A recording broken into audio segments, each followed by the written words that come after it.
For our last story tonight, let's talk about the future. It is fickle. We can never really see it. So we try to imagine what the future may look like. A few years ago, scientists tried to imagine what the future of our world will be like. It looked apocalyptic, to say the least. They said if things go as they have, our world would be about 5 degrees hotter by the end of the century.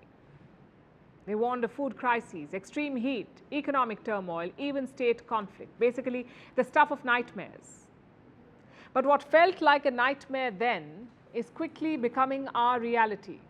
Our world is already 1.2 degrees hotter than the pre-industrial age, that's before the 18th century. Scientists say it is warming up further and faster. Within a century, the Earth could be 2 or 3 degrees hotter.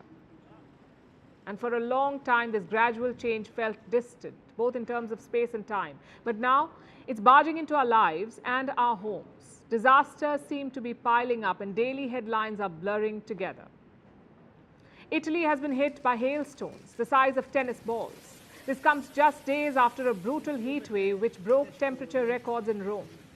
Greece endured its hottest July in 50 years. Wildfires have been burning for over a week in this country.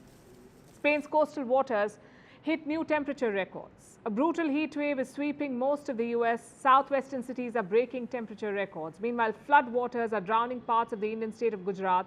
The capital, New Delhi, recorded its wettest July in 40 years. In Beijing, residents are flocking to underground shelters to escape the heat. Such extremes have become a daily affair all over the world. And they're hurting us in more ways than we acknowledge. Climate extremes pose the biggest health threat of this century.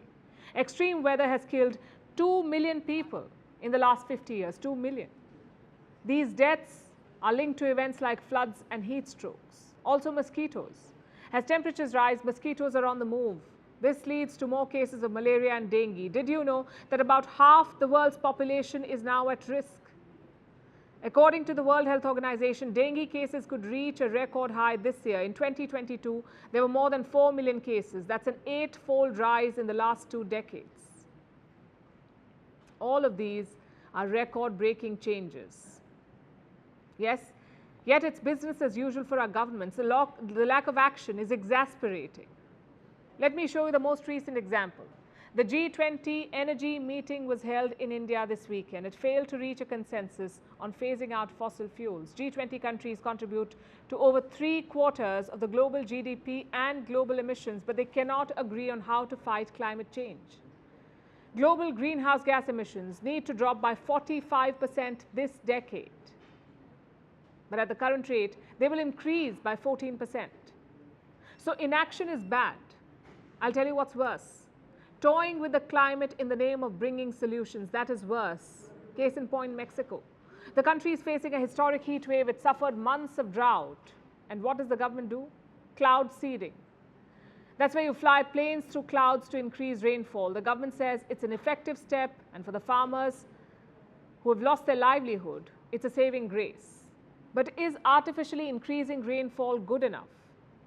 Scientists are skeptical. They say this is a short-term solution. What you need is broader, more effective climate action, but governments tend to chase quick fixes. I have other examples for you. The US, for instance, wants to block sunlight to cool down the earth. China is trying to modify the weather. It did so over 500,000 times between 2002 and 2012.